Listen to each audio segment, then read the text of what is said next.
जय Hind. Aditya smart classes में आप लोग को स्वागत है। आज हम निर्देशांक ज्यामिति का एमसीक्यू पार्ट 2 लाए।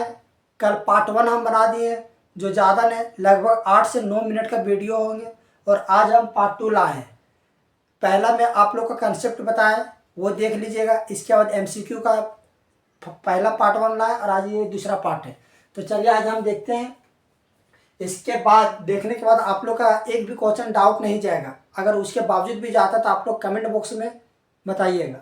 चलिए, निर्देशांक ज्यामिति का देखिए, ये आपका फिगर है। कभी कभी एग्जाम में इस तरह का, हम जो कल पार्ट 1 बताए थे वो सिर्फ आप लोग को हम लिख दिए थे। आज हम पार्ट 2 में आपका एक फिगर, और एक फिगर से ही आप जैसे मान लीजिए आप किताब बनाइएगा तो उसमें एक फिगर से हर एक क्वेश्चन में आपका हर एक फिगर रहेगा, लेकिन यहाँ पर हम आपको एक फिगर से ही सब लगभग क्वेश्चन बता देंगे और जो आप लोग का डाउट क्लियर हो जाएंगे। तो चलिए स्टार्ट करते हैं। और वीडियो को अधिक से अधिक शेयर कीजिए और चैनल को भी सब्सक्राइब कर लीजिए, ताकि हम कोई भी चीज़ मैथ अगर बेसिक से बताते हैं तो वो चीज़ सबसे पहले आप तक पहुँचे और आप लोग सीख सकें। चलिए तो देखिए स्टार्ट करते हैं। पहले ये फिगर दिया हुआ तो आप लोग जानते हैं कि ये हो गया आपका एक्स, और ये आपका हो गया वाई, ये हो गया एक्स डैश, ये हो गया वाई डैश। इधर प्लस होता है, इधर माइनस होता है, इधर प्लस होता है, इधर माइनस होता है। और ये दोनों अक्ष का जो कटान बिंदु है इसको मूल बिंदु कहते हैं, जिसका निर्देशांक 0 0 होता है।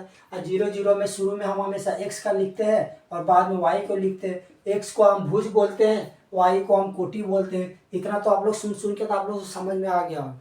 चलिए अब स्टार्ट करते हैं कि बिंदु ए का निर्देशांक क्या है। अब देखिए ये क्वेश्चन है, ये फिगर, इसको देखते हुए यहाँ का आंसर देना है। जैसे बिंदु ए का निर्देशांक क्या होगा, तो बिंदु ए, तो सबसे पहले देखिए बिंदु ए कहाँ पर है। बिंदु ए कहाँ पर है, तो देखिए बिंदु यहाँ पर ए पर। तो इसको सबसे पहले हम लिखेंगे, तो इसको जब हम लिखेंगे तो इसका निर्देशांक क्या हो जाएगा। तो सबसे पहले देखिए बिंदु ए का, तो सबसे पहले निर्देशांक हम कैसे लिखते, तो निर्देशांक जब भी लिखते तो पहले एक्स का लिखते हैं, बाद में वाई का लिखते हैं। तो एक्स में देखिए यहाँ पर एक्स में ये है, एक्स का बिंदु कितना है 2, और वाई का मेरा कितना है 3। यानी कि एक्स का ए का जो निर्देशांक होगा, बिंदु होगा, वो कितना हो जाएगा 2 और 3। तो इस तरह से ऑप्शन आपका किस में दिया है 2 3, फर्स्ट ही मिल गया, तो ये आपका हो जाएगा। अगर यही क्वेश्चन में आपका पूछता कि बिंदु ए का भुज क्या होगा, मान लिया हम ही पूछ रहे, ठीक है, कि बिंदु ए का भुज क्या होगा, तो भुज क्या होगा आपका 2। फिर यही क्वेश्चन पूछता कि बिंदु ए का कोटि क्या होगा, तो कोटि क्या हो जाएगा 3। तो चलिए आपका क्वेश्चन देखिए, यहाँ पर क्वेश्चन एक ही पूछा है, लेकिन इसमें हम आपको 2 से 3 क्वेश्चन बता दिए। तो इस तरह से आप लोग 8 क्वेश्चन नहीं समझिएगा, 8 कम से कम आप लोग का 30 क्वेश्चन लगभग हो जाएगा। देखिए दूसरा क्वेश्चन है बिंदु जी के निर्देशांक क्या होगा। तो बिंदु जी कहाँ पर है, पहले देखिए बिंदु जी यहाँ पर है, तो जी का, तो इसका भी निर्देशांक हम पहले लिख लेंगे। पहले किसका होगा एक्स का, इसके बाद किसका होगा वाई का। तो एक्स मेरा ये है, तो ये मेरा कितना है 3, और वाई मेरा कितना है -4, तो -4, तो 3 और -4, इसका जी का जो निर्देशांक हो जाएगा 3 और -4। तो 3 और -4 कहाँ पर है, देखिए 3 और -4, ऑप्शन नंबर बी। इस तरह का निर्देशांक अगर बिंदु दिया रहेगा और आपको फिगर ये ड्रॉ रहेगा एग्जाम में, अगर इस तरह का क्वेश्चन अगर एग्जाम में आता है तो आपको फिगर छाप दिया जाएगा, इसी के देखते हुए आप लोग को प्रश्न पूछा जाएगा। तो क्वेश्चन नंबर 2 हो गया आप लोग का। क्वेश्चन नंबर 3 के बारे में बात करते हैं। निर्देशांक -2 और 4 द्वारा पहचाना गया बिंदु कौन सा होगा, तो -2 और 4। तो देखिए ये शुरू में जो रहता है वो क्या है एक्स है, और ये क्या होता है बाद में वाई है। तो एक्स हो गया -2, तो -2 देखिए यहाँ पर है, और देखिए क्या 4 यहाँ पर है। तो इस बिंदु का निर्देशांक ये है, सी का आने के -2 और 4। तो ये कौन सा बिंदु है, बिंदु सी है, तो बिंदु हो जाएगा ऑप्शन नंबर सी। चलिए नेक्स्ट क्वेश्चन के बारे में बात करते हैं। बिंदु एम का भुज, तो देखिए आप लोग को हम बता देते हैं एक्स और वाई होता है, तो एक्स जो होता है उसको बोलते हैं भुज, और वाई जो होता है उसको हम बोलते हैं कोटि, यानी अप्सिसा एंड ऑर्डिनेट। अब देखिए इसमें बिंदु एम का भुज, तो पहले एक बिंदु एम खोजना पड़ेगा, तो बिंदु एम यहाँ पर है। तो देखिए इसका निर्देशांक जब भी लिखेंगे तो पहले एक्स, तो एक्स का क्या है -4, और वाई का क्या है देखिए 3, -4 और 3, तो -4 और 3, तो इसमें क्या कर मेरा भुज हो जाएगा -4, तो -4 कहीं भी ऑप्शन नहीं है, ऑप्शन है कहाँ बी में, तो ये हो जाएगा। चलिए क्वेश्चन नंबर 5 में देखिए 5 और -2 द्वारा पहचाना गया बिंदु कौन सा होगा। इसी फिगर को देख के काम करना, सारा क्वेश्चन इसी फिगर पर से दिया हुआ है। 5 और -2 द्वारा पहचाना गया बिंदु, 5 मेरा क्या है शुरू में एक्स, और ये वाई, एक्स बराबर 5, तो 5 कहाँ पर है देखिए 5 ये है, और वाई -2, तो -2 ये प्लस में होता है, -2 यहाँ पर देखिए आपका ड्रॉ भी किया हुआ फिगर, ठीक है, खाली आपको ध्यान से देखना है। ये हो जाएगा कितना 5 और -2, तो ये बिंदु का नाम क्या है P, यानी कि पेन, P फॉर पेन, तो P यहाँ ऑप्शन नंबर ये हो जाएगा।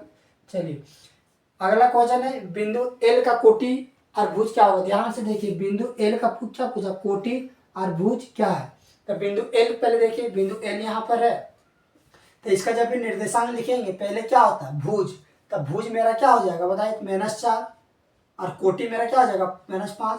तो देखिए अगर इसका क्वेश्चन पूछता कि बिंदु L का भुज क्या होगा -4, कोटि क्या होगा -5, लेकिन इस तरह का क्वेश्चन में क्या पूछा आपका, देखिए कोटि पूछ दिया पहले और भुज बाद में पूछा हुआ, तो कोटि मेरा क्या हो जाएगा -5 और भुज क्या हो जाएगा -4, यानी कि -5 और -4। देखिए ऑप्शन आपका यहाँ भी है -4 और -5।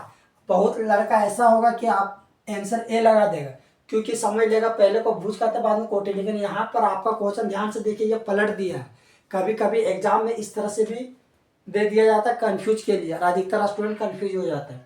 चलिए आप लोग का 6 क्वेश्चन हम बता दिए और 6 क्वेश्चन से आप लोग बहुत क्वेश्चन बना लीजिएगा बुक से। अब क्वेश्चन नंबर 7 में कह रहा बिंदु ए का कोटि क्या है। बिंदु ए यहाँ पर है, इसका आप कोटि देख के बताइएगा। 1 नंबर में बिंदु एम का निर्देशांक क्या है, एम कहाँ है, तो देखिए यहाँ पर है एम यहाँ पर, तो बिंदु एम का निर्देशांक क्या होगा। बिंदु टी बिंदु का निर्देशांक क्या होगा। तो इस तरह से 3 क्वेश्चन आप लोग को दिए हैं।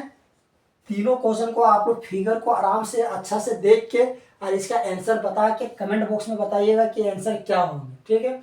तो चलिए 6 क्वेश्चन के साथ आप लोग का ये कंसेप्ट क्लियर हो गया। आप ये तीनों क्वेश्चन को बना के आप लोग कमेंट बॉक्स में बताइएगा। इसी के साथ आप लोग का 9th क्लास का चैप्टर 3 निर्देशांक ज्यामिति समाप्त होता है और अगले चैप्टर में मिलेंगे एक नया चैप्टर के साथ। तब तक आप लोग अच्छा से पढ़िए और वीडियो को अधिक से अधिक लोगों में शेयर कीजिए, अपने दोस्तों को बताइए, अपने ग्रुप में शेयर कीजिए, ताकि हम बेसिक मैथ बताते वो आप लोग को आसानी से पढ़ सके, समझ सके। और चैनल को सब्सक्राइब कर लीजिए ताकि हम कोई भी चीज़ डालें तो सबसे पहले आप तक पहुंच जाए। इसी के साथ फिर मिलते हैं नेक्स्ट वीडियो में, तब तक के लिए थैंक यू।